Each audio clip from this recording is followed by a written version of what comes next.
curtir o que você posta para que você curta a si mesma? Para além dos números, as interações nas redes sociais são a prova de que as nossas vidas estão sendo vistas e o que escolhemos divulgar, nosso melhor ângulo, está sendo notado. Quando recebemos estímulos positivos pelo que compartilhamos, nosso cérebro é estimulado a manter o padrão de comportamento e, assim, a necessidade de agradar cresce continuamente. Bom dia, Óbvias! Eu sou Marcela Ceribelli, CEO e diretora criativa da Óbvias, e hoje recebo uma convidada hiper especialista para explorar esses temas, a psicóloga, escritora e pesquisadora Maria Camila Moura. Bom dia, Óbvias! Bom dia, Maria Camila Moura, bem-vinda de volta ao programa agora em vídeo. Bom dia, muito obrigada, feliz de estar aqui agora, presencialmente com você. Obrigada pelo convite, espero que seja um papo tão bom quanto foi da vez passada. Caso você não saiba qual foi o episódio que ela participou, é a Psicologia dos Hábitos. Sensacional o episódio, né? Foi maravilhoso. Deu para pensar hábitos por um outro viés que não fosse usual, né? Muita gente mandou recado falando, eu nunca tinha pensado por esse lado, realmente vou tentar mudar isso. Então é bacana ver que um bate-papo pode gerar efeitos práticos na vida de alguém, né? Exato, e a gente quebrou com o mito da força de vontade. Sim, por favor, né? Que se isso tiver ficado claro, acho que já valeu a pena, né, a gente ter conversado, porque é algo que tem que ser lembrado cotidianamente, porque a nossa sociedade está o tempo todo repetindo essa questão de basta querer, força de vontade, e a gente viu por A mais B, explicando ali naquele episódio, né, por que não é tão simples assim, né? E eu amo te ouvir, eu quis trazer para esse assunto justamente porque, assim como algumas pessoas falam, então eu não tenho força de vontade suficiente para mudar esse hábito, quando a gente fala sobre relacionamentos, paquera, vida de solteira, parece muitas vezes, nossa, será que eu sou um alien? Será que eu deveria estar sentindo tanta ansiedade? Mas antes da gente começar, por favor, conte para as ouvintes a sua especialidade.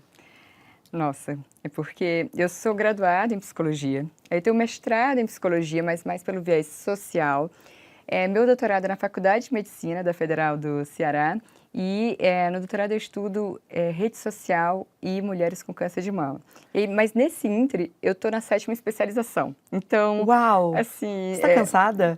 Eu estou muito feliz, o repertório acrescenta, de vez em quando a gente pode ficar um pouco confusa, né, assim, são muitos pontos de interrogação, quanto mais a gente estuda, mais a gente sabe que não sabe de nada, né, mas eu acho que se eu fosse definir, meu trabalho é psicologia clínica, né, então, assim, ao mesmo tempo que eu estudo psicologia social, mas eu trabalho com psicologia clínica também, tenho formação, enfim, mas eu acho que o que é fundamental como psicóloga clínica é a gente entender de pensamento contemporâneo. Claro. E para a gente saber de psicologia clínica, a gente tem, que é uma ciência de fronteira. Então, eu tenho que saber um pouquinho de filosofia, um pouquinho de sociologia, um pouquinho de medicina, que a subjetividade humana, ela toca tudo isso, né? Não tem como saber só, sei lá, guidelines de saúde, de diagnóstico. Psicopatologia é muito pouco para um psicólogo saber. Claro. Né? Tem que saber do ser humano na sociedade atual. E para saber da sociedade atual, a gente tem que estudar história.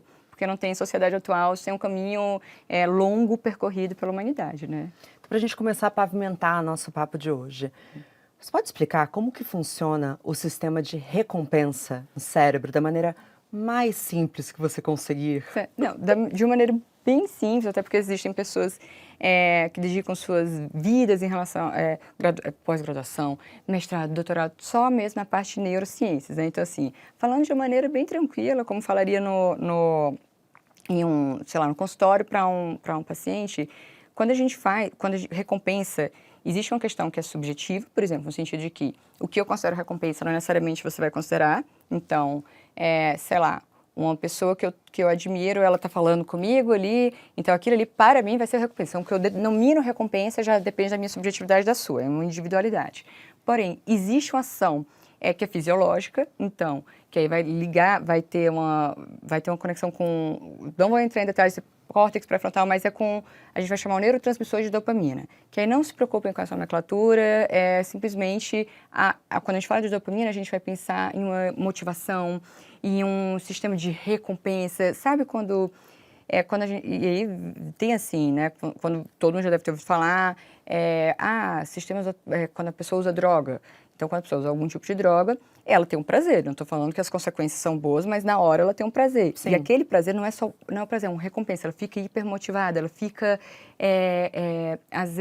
mais ligada, como se fosse assim, né? Além de drogas, Sexo, brincar com um cachorro. Tudo que, aí vem, por isso que tem a subjetividade, por exemplo, bater um bom papo. Eu acabei de soltar as minhas. Pronto, soltou as tuas. Sei lá, eu tô pensando, você falou cachorro, eu pensei no Frederico, jogar bolinho pro Frederico, que é meu cachorro, né? Sim. Ele é recompensa, mas para outra pessoa pode ser um saco. Olhar para cuidar de criança. Para algumas pessoas, aquilo ali não vai acionar um sistema de recompensa, mas para outras vai. Então, ver como tem uma questão subjetiva também, por exemplo, e tem uma questão histórica, porque, sei lá, se eu estou numa época histórica em que ser virtuosa, aquilo ali é reconhecido socialmente, então quando eu tenho uma atitude uma atitude dita, que hoje em dia a gente pode achar careta o que seja, mas que em outra época era valorizada, então naquela época eu sentia como um prazer, eu ficava motivada, mais do que prazer, motivada a continuar, a recompensa é isso, é uma motivação a continuar. Mas hoje, por exemplo, sei lá, eu ser descolada, digamos, em um determinado grupo, aquilo ali pode ser validado socialmente. Então, hoje, e aquilo ali pode ser algo que ser reconhecida como uma pessoa descolada me gere uma motivação, um prazer naquilo. Então, a recompensa ela é subjetiva, ela é fisiológica, ela é histórica, social. Então, mas resumo da ópera, quando eu tenho um sistema de recompensa ativado, eu estou hipermotivada a continuar aquele comportamento. Resumo da ópera. Entendi. É pessoal, tem a ver com prazer, mas todos nós vivemos hoje em uma sociedade hiperconectada e a grande maioria de nós nas redes sociais. Como que dopamina se encaixa na nossa vida de likes, compartilhamentos, seguidores, etc? Então, olha, tem um caminho longo e um caminho curto para explicar um pouco essa história, né? Longo, tá tudo bem. Então vamos pensar historicamente, porque eu fico muito impressionada até quando a gente quer só recortar o ser humano hoje, falar da situação hoje, porque a linguagem é uma coisa muito complicada, porque eu posso estar falando uma coisa, achando que a pessoa tem aquele repertório para entender, e às vezes a pessoa não tem. Então eu prefiro que a gente construa o conhecimento par e passo, sabe? Então, por exemplo, quando a gente pensa em rede social, a gente também tem que entender, não só a rede social, como até mesmo o sistema econômico, por exemplo, a gente tem que entender que a subjetividade, ou seja, quem nós somos hoje, acabou sendo um pouco moldado por isso. Então, imagina só, antigamente existia um sistema, ainda existe, mas era mais forte o sistema broadcasting de comunicação. Então, a televisão, né, enviava para os seus telespectadores, unicamente, a televisão, o jornal também, uma fonte para vários telespectadores, sistema broadcasting. Quando a gente chega na década de 90, começa a se ter mais, a gente começa a ver mais a web e tudo mais, sendo que as redes sociais, elas começam a mudar essa hierarquia. Então, a gente tem uma produção de conteúdo compartilhado. Então, agora não é só mais um sistema de cima para baixo. Nós somos produtores e consumidores de conteúdo. Então, não é a família inteira assistindo uma única novela, mas também todos nós assistindo e passando a produzir conteúdos também. Perfeito. E aí, isso, vamos pensar assim, nos anos 2000, década de 90 começa, mas nos anos 2000 que é o boom. Tanto que a revista Times, não sei nem se pode falar de revistas, mas qualquer coisa, Acho né? que pode. Qualquer coisa Depois qualquer coisa vocês cortam. Mas isso é histórico, porque todo ano a revista Times ela escolhe uma personalidade do ano.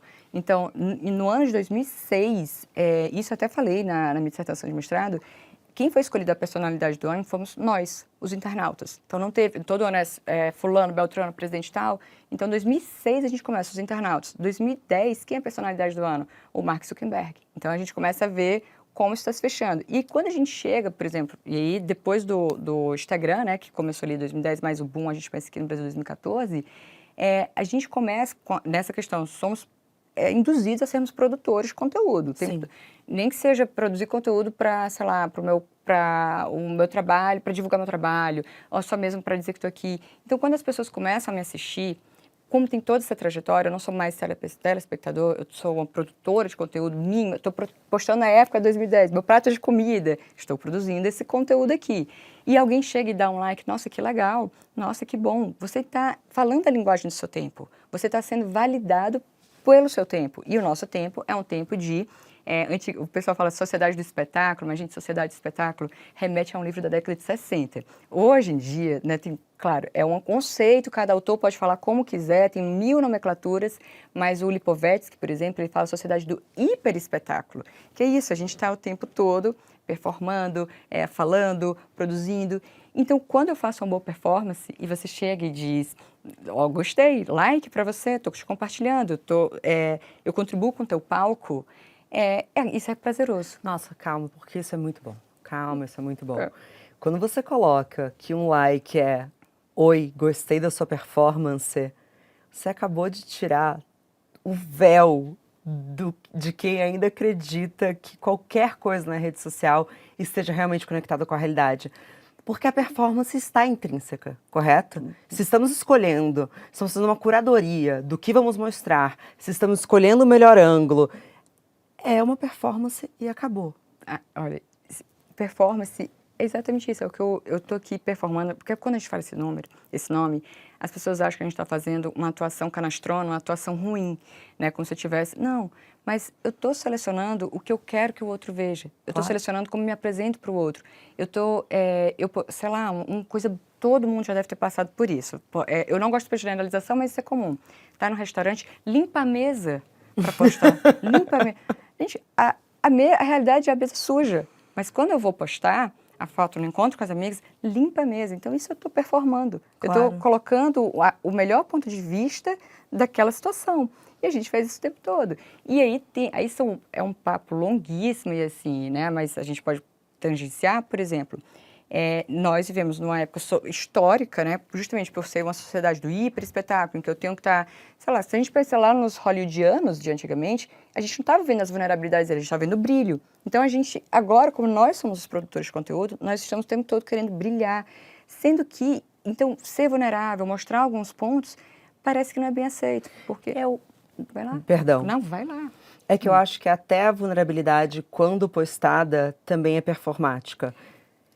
Pronto.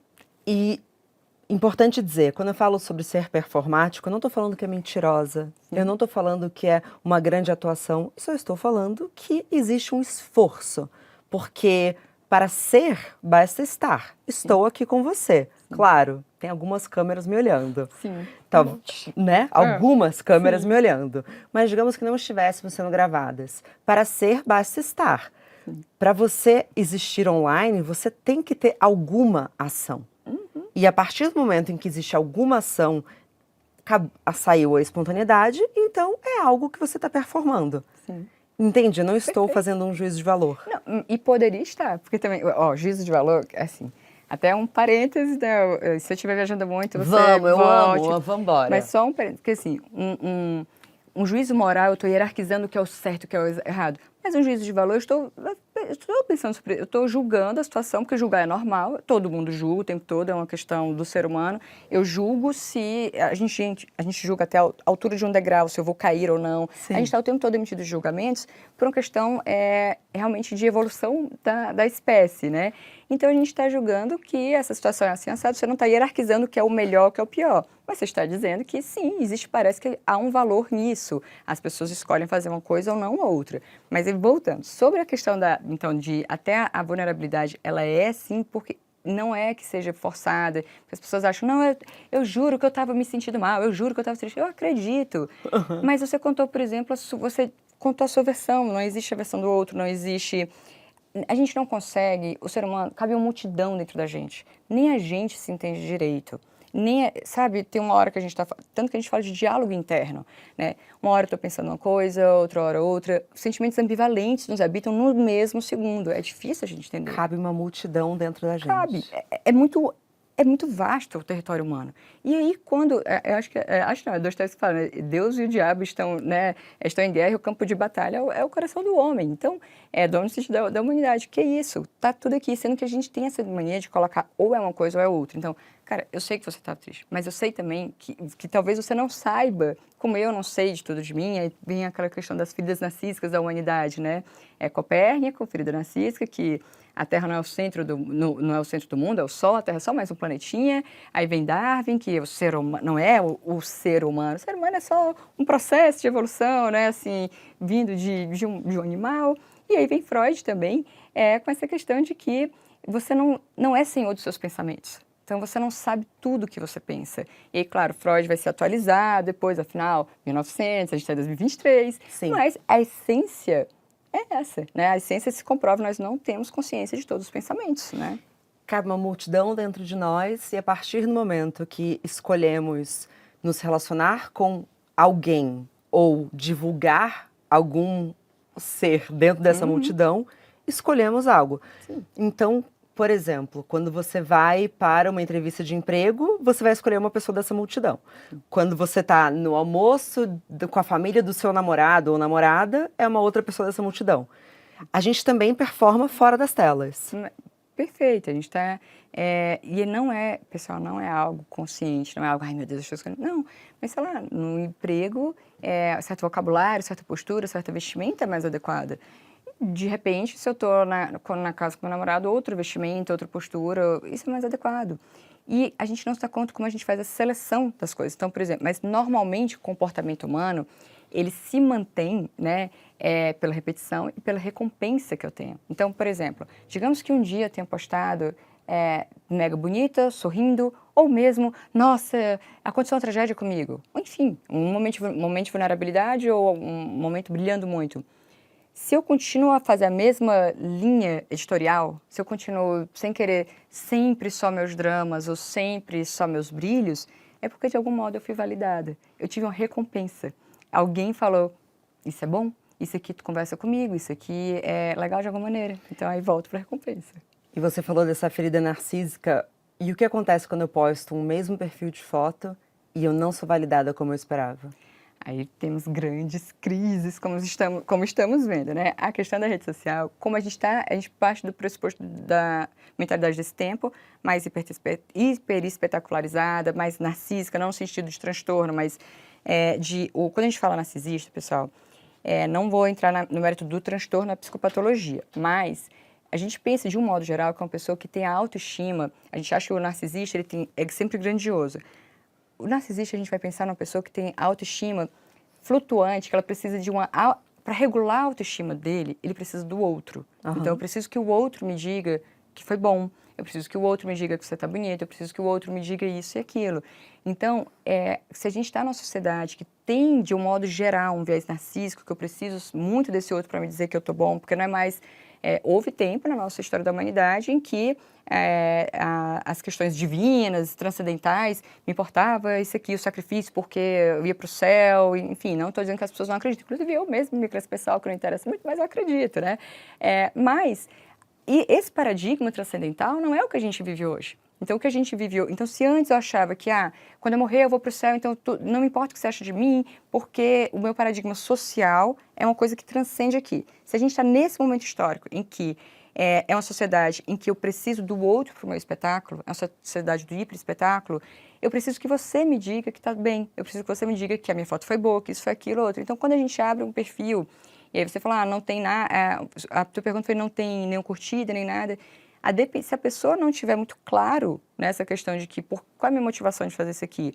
Eu estou fazendo isso aqui, não, é só meu álbum virtual, porque existem outras espécies de álbum virtuais, né, assim.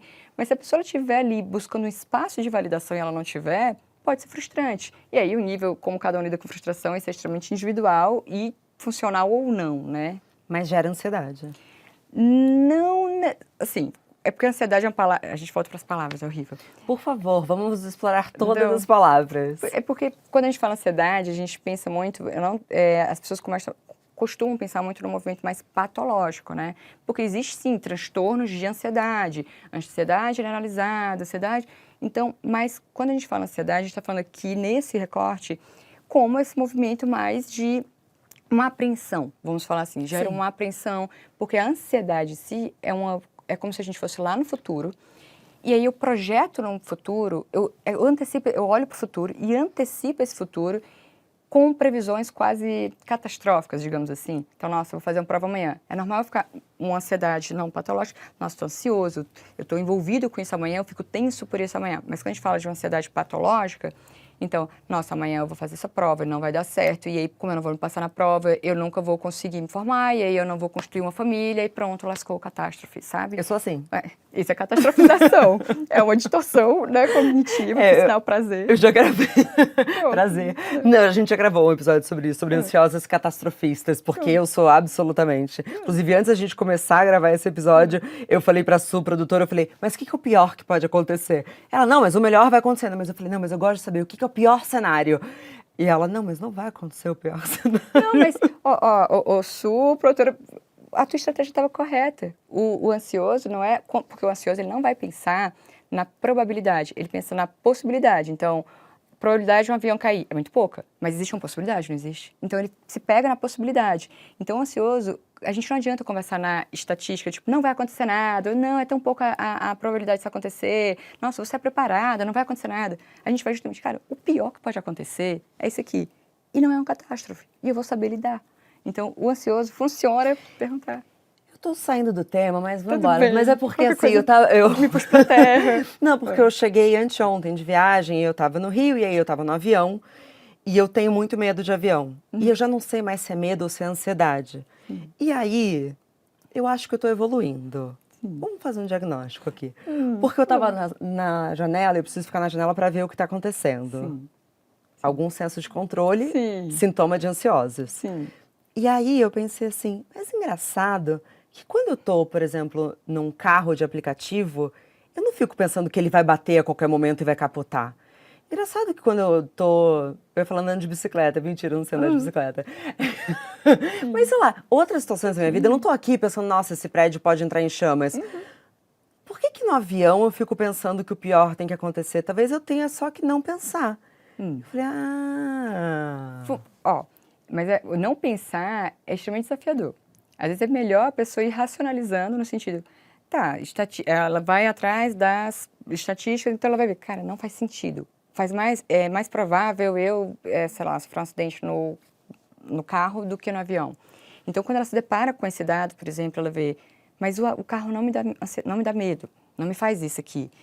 E aqui no avião me dá. Então, eu começo a entender, pera, mas quando, por exemplo, tem um acidente de carro, já é algo tão banal, meu cérebro já está tão acostumado a ver, e é diferente, por exemplo, quando tem um acidente de avião, que eu sou bombardeada, e vem todas as coisas, e eu começo, pera, eu não posso fazer nada. Mas será que num carro eu posso fazer? Quando é um acidente fatal? Sim. Enfim, então, assim, não pensar é algo que é extremamente desafiador. Normalmente, a pessoa ela vai pensar, ela vai tentar racionalizar aquilo ali. A questão da possibilidade e probabilidade é porque eu penso, o ansioso ele não vai na probabilidade, vai na possibilidade. Aí daí ele vai investigar por que eu estou aqui com esse medo, é uma questão da minha história de vida, o que é que acontece, mas a ansiedade ela deixa a gente disfuncional. Então, por exemplo, voltando à questão das postagens, tem gente que, diante de uma não validação, ela vai sentir um mal-estar, porque é próprio do tempo dela. Tipo, eu não estou de acordo com o meu tempo, de ser validada, de ser você é maravilhosa e tal.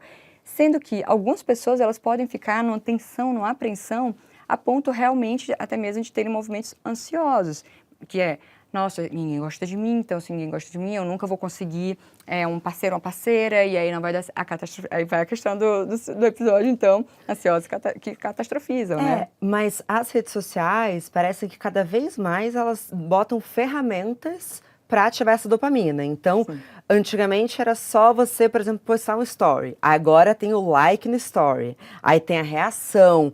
Nada mais nosso não tem retorno. Porque em um dado momento bastava postar. Então, era só você jogar ali e não importava muito quantas pessoas curtiram. Não era tão valioso, né? Mas parece que quem está dominando isso sabe exatamente o efeito dessas validações pra gente. Perfeito. Não, lá na época dos blogs, eu escrevia o texto e deixava lá. Exato. Tava ali e tal. Então era até um movimento catártico. Vou escrever quase como um ar confessional. Vou realmente falar aqui. Rede social não, é o tempo todo é editável. Então eu postei, não teve validação, eu posso apagar. Alguém comentou, eu estou produzindo contigo o tempo todo. Alguém está me dizendo, não, esse post foi horrível, você não está... E então a gente começa a se editar muito, por um lado, eu fico nesse prazer quando eu sou validada, e quando eu não sou, eu começo a repensar se eu estou agindo certo, ou seja, se eu estou performando certo. Sim. Entende? Então... E de que maneira você enxerga que isso está moldando a maneira como a gente se relaciona, especialmente numa primeira etapa, de quando a gente está conhecendo as outras pessoas, que a gente sabe que hoje, na grande maioria das vezes, está acontecendo na internet? Olha, assim como a nossa subjetividade está sendo moldada, os relacionamentos também são. A política é moldada pelas novas tecnologias, né? Porque não é... A gente está falando internet, mas sei lá, já havia internet. Internet no celular mudou tudo, porque agora eu estou com ela em todo lugar. Então, a tecnologia, ela atravessa a subjetividade da gente, os relacionamentos. Então, como você falou, os relacionamentos, eles começam ali na internet. Sendo que existem coisas que são da sociedade hoje. Então, por exemplo, se eu estou o tempo todo nessa necessidade de validação, se eu estou o tempo todo nessa necessidade de brilhar, de ser validada nem que seja no meu drama, né? Com uma questão que a gente falou, algumas pessoas parecem mostrar vulnerabilidade, mas será, né? Isso, num relacionamento, isso vai ser espelhado no meu comportamento ali que eu estou postando, mas isso também vai ser espelhado nas minhas relações interpessoais, não necessariamente somente conjugalidade, mas sabe aquela coisa? Eu vou sempre ser o foco, eu vou sempre ficar aqui, o outro precisa fazer muito por mim, eu não questiono tanto, e o que é que eu estou fazendo pelo outro? Eu estou numa sociedade em que... Calma, você acha que isso está gerando uma desproporcionalidade de entrega nas relações? Veja bem, é que são muitos pontos, né? Mas, por exemplo, é porque você falou da primeira etapa. Quando a gente pensa em relacionamentos na atualidade, vamos fazer logo relacionamento na atualidade, a gente volta porque tem uma fase de paixão, tem uma fase que a gente está se estabilizando, né? Assim, que é conflito, então... Sim, mas eu digo na paixão mesmo, que o apaixonar é conjunto, é um tanto de entrega de um lado, um baita de entrega do outro, ou não? De jeito nenhum, que muitas pessoas já se apaixonam, porque a paixão, ela diz muito mais de questões minhas, não é o que eu vejo, não é você, é o que eu vejo em você. Por isso que eu posso me apaixonar perdidamente por você e a minha amiga não. Ela vai perguntar, mas por quê que você está apaixonado por fulano, por Beltrano? Então, a paixão diz muito de mim. São coisas da minha história, diz uma questão, né, assim, a gente tem socialmente hoje, aquele perfil é muito validado socialmente e tudo mais, ele se enquadra em padrões atuais, mas diz da minha história de vida. Diz também o que me interessa, o que eu olho no outro. Agora eu não sei quem foi que falou, se foi Lacan, né, ou foi Freud, que a gente pode saber se apaixonar até pelo brilho no nariz do outro. Então, porque diz uma história minha. Então, coisas que são interessantíssimas para mim, pode ser o teste para o outro. Então, não Eu é já troca. ouvi que a gente se apaixona pelo que a gente enxerga no outro da gente, ou o que a gente gostaria de ser do outro. Na verdade, a paixão ela é muito egoísta, né? A paixão, ela, assim, a paixão ela é uma orquestra fisiológica que acontece quando a gente tem Ai, que lindo. Mas na penitenciação, porque mexe com tudo, porque mexe com os sistemas dopaminérgicos, quando a gente está apaixonado. Realmente existe uma questão, quando a gente entende que o ser humano é biopsicossocial, metade dos problemas acabam, porque a paixão é bio, ela mexe com o meu fisiológico, ela mexe com a minha dopamina, ela mexe com a serotonina, ela me deixa hiperativada, ela me deixa hipermotivada, por exemplo, a gente falou de hipermotivação com a dopamina, então eu fico ali querendo procurar, querendo fazer alguma coisa, eu quero te agradar, eu quero algo, estou motivada a agir aqui, mas ela é psico.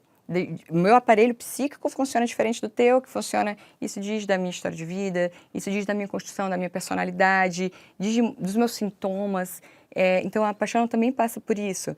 E ela é social, no sentido de que esse tipo de pessoa que me apaixona, ele costuma ser validado pela minha sociedade desse tempo, e é microsocial, que diz da minha história de vida com a minha família também, né? Sei lá, para algumas pessoas, se meu pai bebia vinho, pra gente não é A mais B, tá? É um exemplo, assim. Mas, sei lá, se eu tenho uma história, eu olho para vinho e eu lembro que de um pai que conversava sobre, que falava das vinícolas, que já viajou, olha, vamos visitar uma vinícola. Então, eu vou pegar essa garrafa de vinho e vou olhar com uma certa admiração. Mas se de repente o meu pai, quando bebia vinho, ele ficava grosseiro, ele cedia, ele ficava violento, eu vou olhar para essa garrafa de vinho e falar, cara, não. Né? Tipo, não é. Então, as coisas em si, elas dependem muito também da minha trajetória pessoal, mas passa por esse circuito biológico, psicológico, enfim. Então, a paixão eu posso estar apaixonada sozinha, tanto que a gente vê atrocidades, né, de pessoas que não se conformam com rejeições e por aí vai.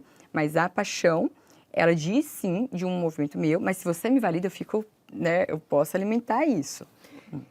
Então, se a gente diz que a presença digital é intrinsecamente performática e estamos nos relacionando através dessas performances que geram dopamina no nosso cérebro, estamos nos apaixonando pela performance e pelo disparo de dopamina que está acontecendo ou verdadeiramente pelo outro?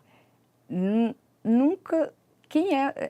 Se a gente pergunta quem sou eu, já é tão difícil a gente dizer se foi assim, honestamente, em terapia ali, quem sou eu? Porque é uma multidão, né? Então, como é que eu vou ter a pretensão de saber quem é exatamente o outro? Então, é uma coisa que eu acho. E a paixão, ela é essa questão, né? Que ela é validada e que tem esse sistema dopaminérgico, mas não necessariamente pelo outro. Tanto que depois, quando as coisas se acalmam, quando eu já estou aqui, o meu circuito fisiológico volta um pouquinho mais para a estabilidade, tanto que alguns estudos falam até de paixão durar de 12 a 24, alguns falam 24, alguns 36 meses, né? Tem um Olha, período de tempo para a paixão terminar, mas aí depois da paixão vem uma outra fase. ela precisa terminar para a gente voltar a ser funcional? Não necessariamente, assim, ser funcional para ter, porque a gente fica mais hipermotivado naquele objeto, então naquela pessoa, naquilo que eu estou apaixonado, eu fico hiperfocado. Então, realmente, para distribuir melhor meu olhar, realmente é depois, sendo que a paixão ela vai terminar. E isso é um grande problema dos relacionamentos na atualidade, quando eu falo essa questão de se entregar ao outro não, porque como a gente está numa sociedade de prazer, uma sociedade, né, de like e tudo mais, a paixão ela tem uma data para expirar. Cada um vai depender e tal. Então, depois é um outro tipo de amor, um amor de companheirismo, um outro amor. Sendo que a gente, às vezes, não quer, a gente só quer aquela fase do ápice, do prazer. Gente, é prazer o tempo todo, a questão dos likes, os coraçãozinhos, as validações, até videogame. Pensa na nossa época de videogame, a gente tinha que, morreu, você volta e vai jogar tudo de novo. Hoje em dia você não? Não, você não morre. Você pode passar tempos e tempos naquela mesma fase. Existem maneiras de você diminuir, no meio do jogo, você vai diminuir, na maioria dos jogos. Aí quem for gamer, por favor, mande sua contribuição, né? Que eu não sei qual é as especificidades de cada jogo. Aí, Casimiro, quer vir pro Mundial? Olha aí o convite. Mas o jogo, às vezes, ele pode, tipo, no meio do jogo, não, vou descer aqui o nível. Eu posso estabelecer, até o jogo de videogame, Sério, eu não sou especialista em jogo. Não, mas eu acho engraçado. Então, na verdade, a gente não só já tá viciado nesse prazer constante, como existe toda uma sociedade se moldando para que a gente não sinta mais frustração. Mas é exatamente isso. Aí quando fala, por exemplo, essa questão, por exemplo, não entendo nada pelo viés de game, mas como eu sou psicóloga e tem todo o debate e tal, da questão dos jogos na adolescência e tudo mais, então é uma pauta, psicologia, a gente tem que transitar em muitos assuntos, né? E isso é uma das questões, porque diferente de outrora, em que os jogos eles eram muito mais frustrantes e tinha um lado ruim também, de ativar uma raiva, né? Mas agora não tem essa frustração. Então, nós estamos sim na sociedade que tem nós temos menos chances de sermos frustrados. Existe dedos para a gente ser frustrado. Então, nos relacionamentos, as pessoas também elas transportam isso. Então, eu só quero a fase da paixão. E aí, quando é a fase da gente entender, pera, a minha paixão terminou. E eu tô vendo, porque antes, quando eu tô na paixão, eu tô tão idealizado, eu tô tão focado no meu sentimento, nas minhas questões, porque os julgamentos, eles são enviesados pelas minhas emoções, que eu não enxergo realmente teus defeitos, eu não enxergo realmente que você faz isso e aquilo. Tem até um episódio, acho que é do How I Met Your Mother, né, que tem como se fosse um momento que você vê que desencanta, tipo, nossa, eu não sabia que essa pessoa mastigava de boca aberta, eu não sabia que essa pessoa fazia isso aqui, que ela tinha isso aqui. E nesse momento de desencanto, na nossa sociedade, muitas pessoas escolhem, não, é melhor outra pessoa. E eu volto para a fase da paixão. Então, eu estou sempre voltando para a fase, né, de uma orquestra fisiológica hipermotivado por causa de circuitos dopaminérgicos. E quem não consegue sair da fase da conquista? Pera, como assim? Quem não consegue sair da fase da conquista? Eu estou sempre motivada a conquistar? Isso, mas na verdade você não consegue nem engatar na paixão. Sim. Eu não vou lembrar, acho que foi Lacan, mas eu não lembro se foi exatamente, que tem um ensaio, eu não vou recordar quem exatamente fez, sobre Dom Juan. Que Dom Juan a gente pensa que é um símbolo do conquistador. E a gente pensa como o cara mega, não, e ele tem um poder. Não, ele é só um escravo da sua necessidade de conquista. Ele é validado quando ele conquista. Então, eu tenho que conquistar. Então, a minha validação vem de conseguir. Mas ele é só escravo dessa necessidade. Então, por exemplo, passar para outra etapa de estabelecer um relacionamento, de ver teus erros e... Cara, tem outras coisas que são bacanas aqui também. Essa etapa ele não consegue. Então, tem uma pessoa que está ali escrava da conquista, mas existe uma validação. Tem uma pessoa que está ali, ela sempre volta, acabou a paixão, ela volta para os relacionamentos, para o início. Tem pessoas que conseguem, né, cada vez a gente vê que os relacionamentos eles ficam mais efêmeros. Algumas pessoas elas vão conseguir enxergar que na fase que a gente já está mais harmônico, eu já enxerguei teus erros, porque quando eu começo a enxergar teus erros, a gente tem atritos. Você não era assim, eu sempre fui assim, você que não viu. E aí, depois que a gente passa essas fases atritos... Clássico. Aí se a gente sobrevive, a gente vai para uma fase de harmonia. Harmonia, entre aspas, que tem as suas validações também. Um exemplo pessoal, mas é que eu fiquei assim, poxa, que feliz. Eu tô com meu esposo, tem 7 anos e tal. Então, é claro que a gente não tá naquela fase. Mas eu falo, sou apaixonada por ele, sou encantada. E aí ontem, né, viajei aqui não sou de São Paulo, estou em São Paulo, e ele colocou na minha mala uma bolsinha de remédios. Aquilo ali, uma bolsinha, gente, sabe, um Tilenol, um remédio para dor de cabeça, né, um antialérgico, não sei o quê. Eu pensei, talvez com um mês de namoro a pessoa não tenha intimidade de fazer isso aqui. Isso aqui é algo que não é erótico, é afetivo. E existe uma compensação, uma recompensa nisso, é um cuidado. Mas às vezes a gente não chega nessa fase porque a gente está só naquela primeira fase, né? Então, enfim, cada fase tem seus benefícios, né? Muito bom. Então, pensando nessa nossa construção de identidade, e claro que estaremos muito... Não claro que estaremos para sempre muito perdidos, mas claro que entender e nos conhecermos aos poucos, porque também tem isso, né? A gente fala sobre conhecer o outro aos poucos, a gente também tem um eterno processo de conhecer nós mesmos e nos reconhecer, porque a gente muda e às vezes a gente se surpreende. Nossa, mas eu não era assim. Olha como eu reagi diferente a essa situação. E o que eu acho que é uma das delícias, na verdade, de existir aqui, é essa relação com nós mesmos. Mas como que a gente pode desvincular aos poucos essa escravidão da validação e também trazer um pouco mais, aí sim, de verdade e realidade para os nossos laços? Primeiro que eu amei você falar e puxando para a importância de olhar para si, porque a gente está vivendo um momento muito delicado agora, até mesmo assim, em alguns discursos em rede social, para nós mulheres. Porque, por exemplo, existe toda uma construção que a gente pode também conversar, né, realmente de uma assimetria entre homens e mulheres, enfim, desde a ascensão da burguesia, a mulher vai ocupando outros, enfim, da Revolução Agrícola para cá, 10 mil anos antes de Cristo para cá, que a mulher tem ocupado espaços, infelizmente, que não são tão benéficos. Sendo que agora, como finalmente estamos conseguindo alguns direitos, e esses direitos são muito recentes, né, desde 88 que a mulher, no Brasil, só desde 88 que mulher e homem são iguais juridicamente. Isso é muito triste. Muito. Tem 35 anos, né? Então, como é muito recente, a gente agora está tendo algumas vozes, algumas mulheres, alguns influenciadores, algumas pessoas que, né, enfim, que produzem conteúdo, elas estão numa mania de olhar para o outro e falar, olha, tem cuidado com esse cara, esse perfil.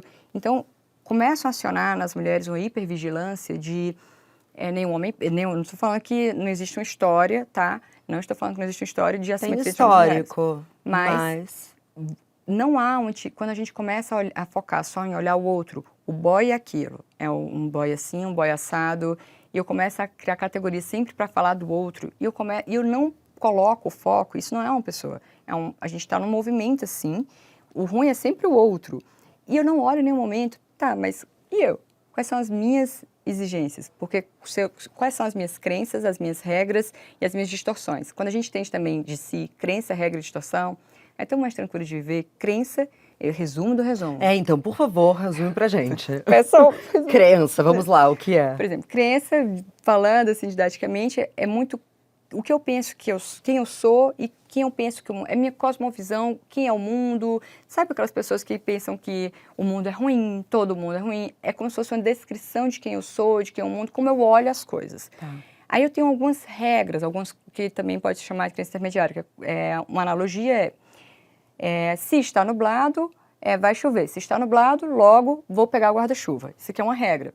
E a gente cria regras para os relacionamentos, que é como se fosse, se ele não me curtiu, é porque ele não gosta de mim. Se ele não me responde imediatamente, é porque ele não está interessado. Ou então, se ele curtiu meus stories, é porque ele está mega interessado. Ai, mas eu crio regras alheias. Muito. Se não me chamar para sair hoje, eu nunca mais vou sair com ele na minha vida. E eu não aviso outro. Eu sou tóxica. Então, provavelmente. Então, crença, eu sou tóxica. Regra, se não me chamar para sair, eu não... Pronto. E qual que seria o último? Aí a distorção, tem trocentos tipos de distorção que a gente não vai listar, mas, por exemplo, distorção, a gente chama de distorção cognitiva. É como se fosse um filtro entre a realidade e o que eu leio da realidade. Então, por exemplo, você passa aqui, Marcelo, não me dá boa noite. E aí, tu tem mil motivos de não ter me dado boa noite. Não me viu, tá com a cabeça voada, tá ressaqueada, o que for. Aí, o que é que eu faço? Tá vendo? Ela não me deu boa noite. O que eu fiz para ela não me dar boa noite? Por que eu personalizo? Então, isso, personalização, é um tipo de distorção. Levar para o pessoal. Levar excessivamente, eu nem considero muito o outro, já estou levando aqui para mim. Tá. Por que você fez isso comigo? Eu? sei lá, trânsito em São Paulo. Nossa, no dia que eu saio, tá engarrafado. Gente, não é contigo, assim, é uma questão estrutural e tal. Aí, ditadura do deveria. É outro tipo de distorção. Então, sabe aquelas pessoas que eu deveria ter feito tal coisa. Eu deveria ter falado isso, eu deveria. E elas ficam num diálogo interno só na base do deveria. Isso é uma distorção. Então, eu posso falar, ele deveria, ele deveria. Eu posso, se eu sou uma pessoa que tem uma personalização, eu vou personalizar os atos do cara. Se eu sou uma pessoa, outra distorção, generalização. Ninguém, sei lá, todo mundo que estudou nessa faculdade não presta. Todo homem não presta. Toda mulher, não sei o quê. Generalização é uma distorção, é um filtro que eu coloco. E são várias, são vários tipos de distorções. Então, é muito mais frutífero entender quais são as minhas crenças, quais são as minhas regras quando eu estou ali me relacionando, quais são as minhas distorções preferidas, de estimação, que eu tenho com isso, pode ser frutífero. Eu posso olhar para os relacionamentos e falar, cara, essa pessoa é maravilhosa, mas como eu ainda estou nessa fase da minha vida, que eu ainda tenho essas regras, que eu ainda tenho muitas essas distorções, não dá para me relacionar com ela. E eu tenho a sensação, partindo desse raciocínio de olhar para nós, é que se a gente está muito viciado em ser validado, a gente esquece até de questionar o que a gente verdadeiramente quer. Sim. Então, você quer tanto, então vamos lá, é o match no aplicativo, é o like no seu story, é o me chama para sair, é o que muitas vezes eu observo isso com muitas pessoas ao meu redor. Você realmente quer sair com essa pessoa ou você só quer que ela te deseje? Perfeito. Você consegue imaginar isso indo para algum lugar ou você só quer que essa pessoa valide que você é desejante, desejável?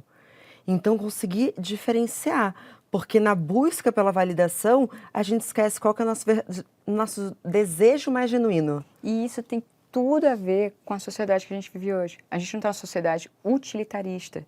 O tempo tudo tem que ter uma utilidade. Então, às vezes eu utilizo o outro também, para me sentir melhor. Eu utilizo o outro para sentir meu prazer, para ativar em mim essas questões, né, de me sentir mega validada e para sentir hipermotivada por algo. Então, a sociedade, se a gente pensa no recorte social hoje, né, no retrato da sociedade, claro, tem especificidades, pessoal, mas de um modo geral, né, é uma sociedade que é utilitarista e nos relacionamentos a gente utiliza o outro. É uma sociedade narcísica nesse sentido, de ir para o espetáculo, e a gente está o tempo todo, né, esperando, né, cadê essa validação do outro. É uma sociedade também, quando a gente pensa no questões materiais, existe uma obsolescência programada. As coisas não são feitas para durar, né? Por causa de uma questão mercadológica. Então, antes a geladeira durava 30 anos, agora tem ali 5 anos. Nem o relacionamento está sendo feito para durar. Então, e o relacionamento, então, a sociedade que a gente está e como a gente se porta, como os relacionamentos acontecem, elas dialogam muito. Então, pensar o que eu realmente quero é entender que, pera, eu estou imersa na sociedade que eu nem me dou conta como eu sou influenciado por ela. Então, pensar o que eu quero esse cara ou não, eu quero só reproduzir o que eu já vejo, porque o que não falta é a gente vendo pessoas super conscientes, a sociedade utilitarista, a sociedade capitalista com obsolescência programada, mas quando eu olho as minhas relações, o que eu estou fazendo é isso, é utilizando outra pessoa só para me dar meu prazer, realmente botando prazo de validade só é útil enquanto está na paixão, porque eu tenho prazer. Passou da paixão, que a gente tem que ajustar as contas, que eu tenho que ver teus defeitos e me ajustar, aí eu não quero mais. Não só em relacionamento, né? Vamos até abrir esse leque que eu acho importante. A gente tem também o dado de que quanto mais jovens são as pessoas, menos tempo elas trabalham numa mesma empresa. Sim. Tem um pouco a ver com isso também, né? Sim. Tem, mas também tem a questão da empresa que hoje em dia, nossa, antigamente era um orgulho você dizer que estava numa empresa há 20, 30 anos. Hoje em dia tem gente que, nossa, eu já estou há 5 anos na empresa, vai pegar mal, né? Como se eu fosse acomodada, né? Então tem a ver com o que você começou falando. A sociedade vai moldar o que é recompensa pra gente. Exatamente. A recompensa, ela é bio, ela é psico e ela é social. Então, o que é recompensa na sociedade hoje? Eu tenho que pensar sobre isso para pensar como isso que é social atua em mim. Eu não sou um ser isolado. Eu sou um ser... Imagina só, se eu tivesse nascido na Idade Média, eu teria outros valores. Eu teria outro modo de falar, outro modo de me portar. Então, se eu hoje sou assim, não é por inspiração, porque eu sou... Cara, perdão a palavra, eu sou foda. Não, é porque eu estou nesse recorte. Né? Uma mulher hoje é uma coisa, uma mulher na Idade Média era outra. Uma mulher na Grécia Antiga, Deus me livre, era outra. Né? Sim. Então, a gente tem que entender o quanto do social respinga na gente. E eu só vou entender o que é meu, porque é muito difícil essa fronteira, né? Mas se eu tiver um mínimo de conhecimento, qual é a sociedade que eu vivo hoje? Será que as pessoas na Idade Média, elas pensavam que a sociedade naquele tempo, nossa, a sociedade está com religiosidade, a mistura de Estado e Igreja não dá certo. Não, elas viviam como se fosse natural. Aquilo ali era como se fosse uma coisa naturalizada. E a gente vive hoje como se as coisas fossem naturalizadas. Como se fosse a questão do desempenho, por exemplo. A nossa sociedade hoje aí tem até o Bill Churran que fala muito bem sobre isso, né?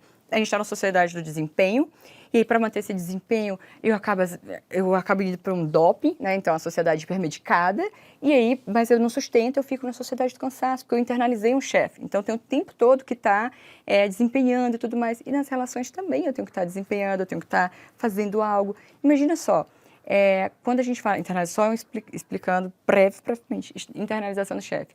Alguns anos atrás, algumas décadas atrás, quando era um outro tipo de sociedade que a gente tinha, o Coté vai falar de biopoder, quando a gente pensa nos mecanismos de controle, a gente pensa no trabalho, bater ponto, Sim. carga horária, o chefe vai brigar. Hoje em dia, como a gente internalizou, a gente está na sociedade de internalizar o chefe, o chefe não precisa mandar eu fazer nada. Eu vou fazer muito mais do que ele quer. Eu vou, sabe, eu tenho que desempenhar o tempo inteiro. Jung vai dizer que nós somos os maiores exploradores de nós mesmos. Perfeito. Ele fala isso na Sociedade do Cansaço por causa dessa internalização do chefe.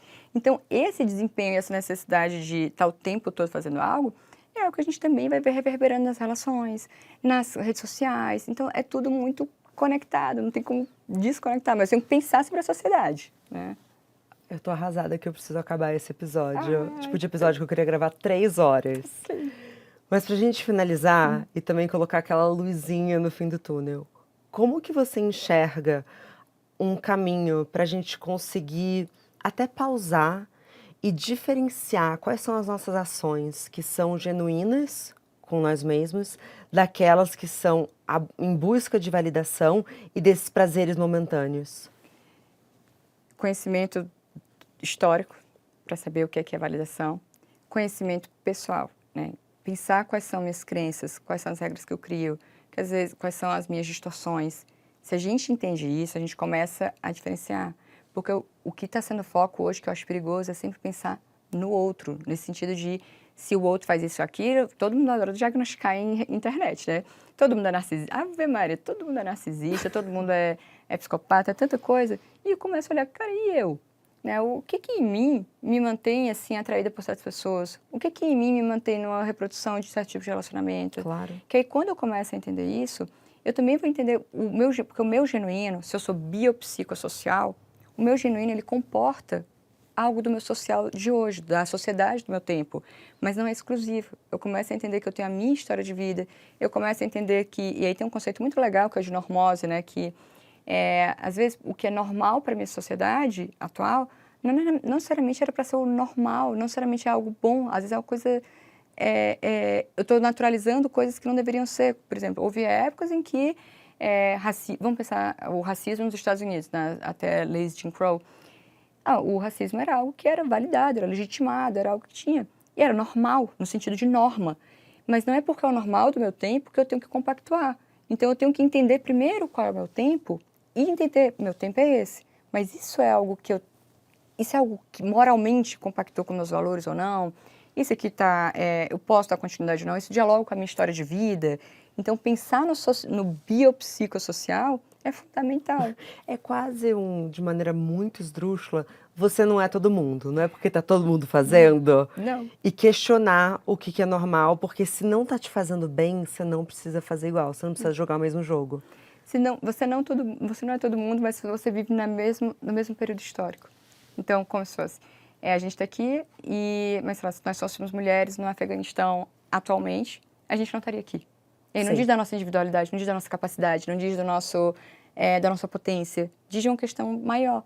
Então, sei lá, a gente veio para cá, por exemplo, eu não fiz as vezes, mas digamos que eu tivesse feito, né? Aí eu acho bonito fazer unha, eu acho bonito.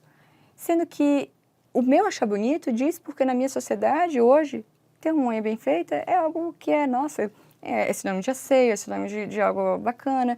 Então, o meu e o social, o meu genuíno é atravessado pelo social. Então, eu só tenho que, não é falar, isso é meu, isso é da sociedade. Mas é entender que, às vezes, tem coisas, né, tem coisas que são da sociedade que eu não preciso introjetar tanto. Eu posso reconhecer, entender, cara, é a norma social fazer a unha, digamos. Mas não é porque eu não fiz que eu não tenho dignidade para vir. Eu vi, estou aqui conversando, pronto, não me desqualifica. Então, eu não estou num padrão, a sociedade tem um padrão estético. Eu reconheço, esse é o padrão estético, às vezes dá uma vontade de seguir, mas se eu não tiver, eu reconheço que eu tenho outras coisas no meu eu. Então, eu tenho que entender que eu vou ser seduzida pelas questões sociais do meu tempo, mas que eu também posso compensar por outras questões, a minha história de vida. Não sei se ficou muito claro. Não, ficou super claro, mas quando a gente fala sobre redes sociais, a gente falou um tanto de os hipersignificados, nem sei se isso é um termo, que a gente acaba dando para pequenas ações que são disparos de dopamina.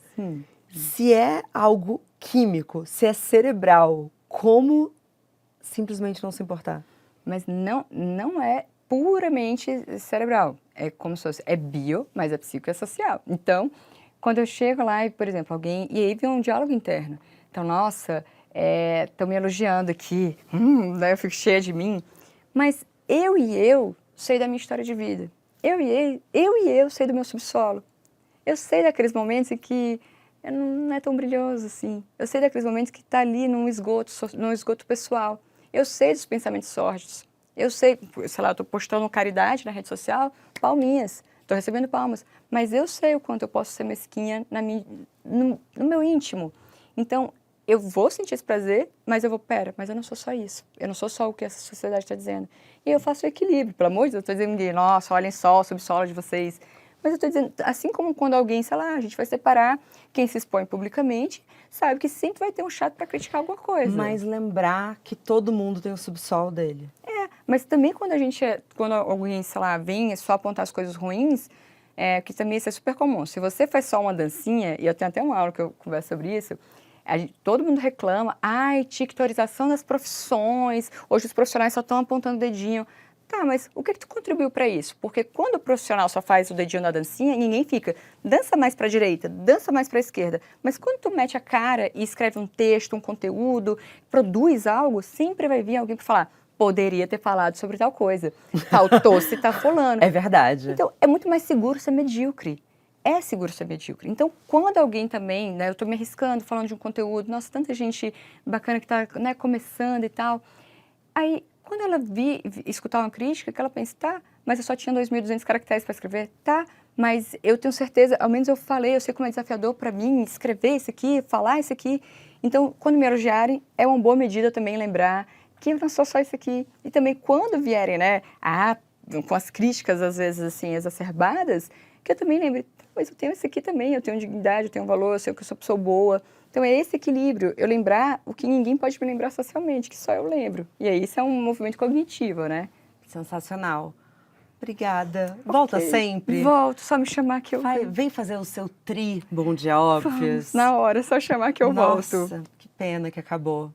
É isso, obrigada, querida. Muito obrigada. Até a Sempre uma próxima, honra. espero. Até a próxima, claro que vai ter próxima. Obrigada.